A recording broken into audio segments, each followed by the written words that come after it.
हम सबको पता है कि सरकार कितने वादे करती है। हम आपको रोज नई वीडियो और अपडेट्स भी देते हैं, लेकिन आप कहते हैं कि हम वही चीज बार बार दिखाते हैं और बेवकूफ बनाते हैं। हमने कभी आपको बेवकूफ नहीं बनाया और ना ही आपकी भावनाओं के साथ खिलवाड़ किया।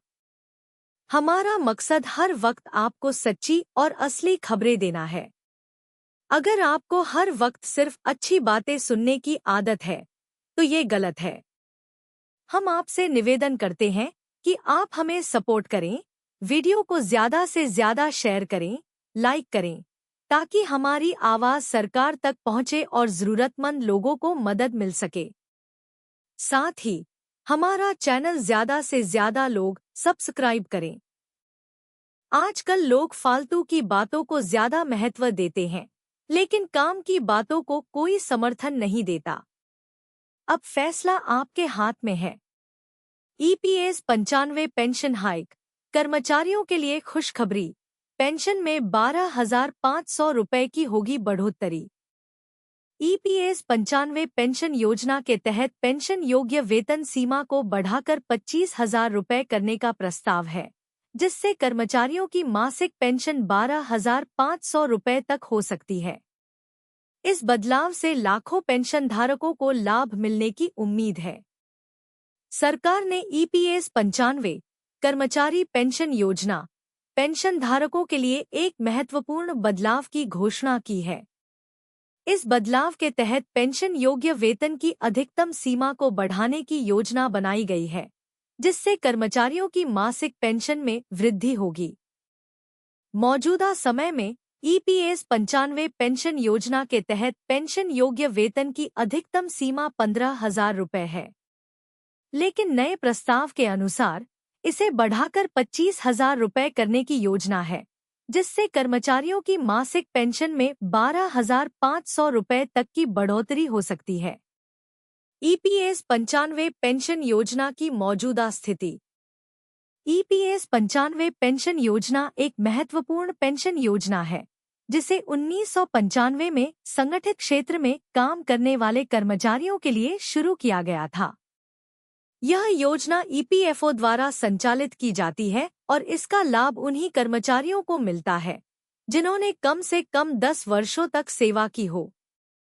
पेंशन योजना के तहत कर्मचारी के वेतन का 12% उसके पीएफ खाते में जाता है, जबकि नियोक्ता भी समान मात्रा में योगदान करता है। इस योगदान का एक हिस्सा, जो 8.33% होता है, पेंशन फंड में जमा होता है, जिससे कर्मचारी की पेंशन राशि तय होती है। ईपीएस 95 पेंशन भोगी न्यूनतम पेंशन को 7,500 रुपये करने की मांग को लेकर सोशल मीडिया पर अपना आक्रोश व्यक्त कर रहे हैं। वे पीएम मोदी, श्रम मंत्रालय और ईपीएफओ से इस मुद्दे पर त्वरित कार्रवाई की उम्मीद कर रहे हैं। पेंशन भोगियों का गुस्सा और निराशा उनकी पोस्ट्स में साफ झलक रही है। पेंशन वृद्धि की गणना कैसे की जाएगी? मौजूदा नियमों के अनुसार पेंशन की गणना कर्मचारी के अंतिम 60 महीनों के औसत वेतन पर की जाती है। उदाहरण के लिए, अगर आपकी मासिक सैलरी 15,000 रुपये है और आपने 35 साल तक सेवा की है, तो आपकी मासिक पेंशन 7,500 रुपये होगी। गणना का फॉर्मूला कुछ इस प्रकार है। मासिक पेंशन पेंशन योग्य वेतन x सेवा अवधि बटा 70। लेकिन अगर पेंशन योग्य वेतन को बढ़ाकर 25,000 रुपये किया जाता है, तो आपकी पेंशन भी बढ़कर 12,500 रुपये हो जाएगी। यह बदलाव कर्मचारियों के लिए एक बड़ी राहत साबित हो सकता है, खासकर उन लोगों के लिए जिन्होंने लंबी अवधि तक सेवा की है। उच्च पेंशन योजना की आवश्यकता क्यों?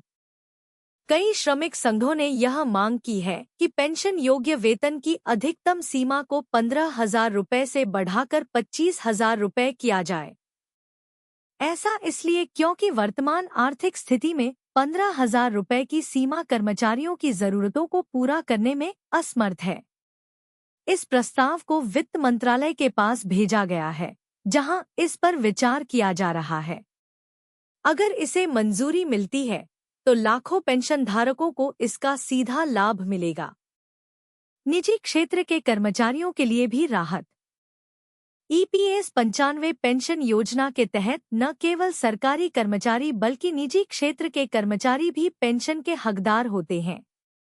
अगर आपने किसी प्राइवेट कंपनी में काम किया है और आपका PF कटता है, तो आप भी इस योजना का लाभ उठा सकते हैं।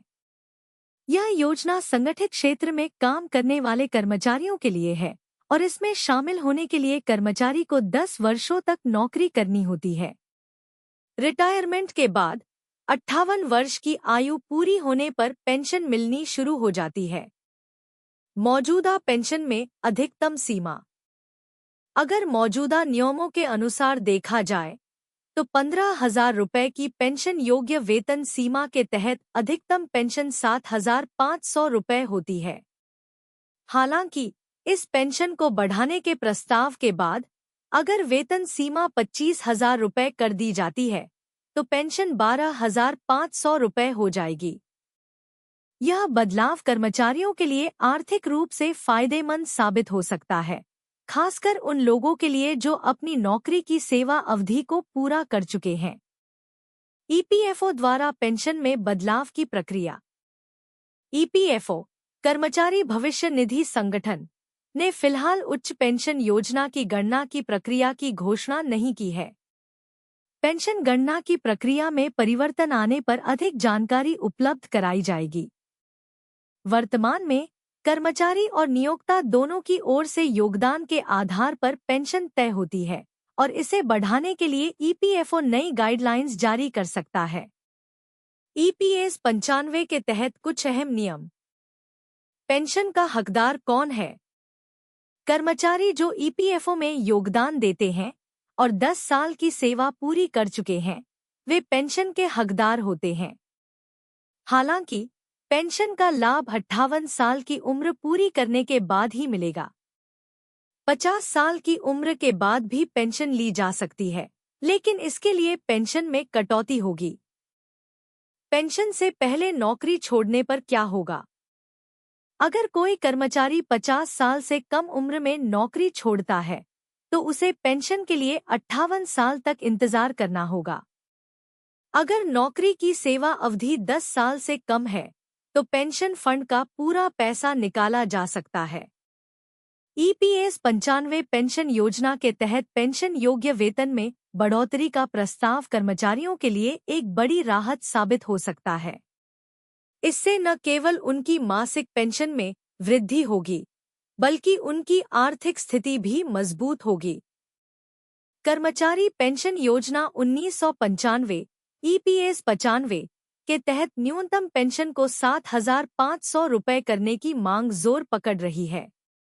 पेंशन भोगियों की यह मांग लंबे समय से चली आ रही है, लेकिन अब सोशल मीडिया पर इस मुद्दे को लेकर पेंशन भोगियों में गहरा आक्रोश दिखाई दे रहा है।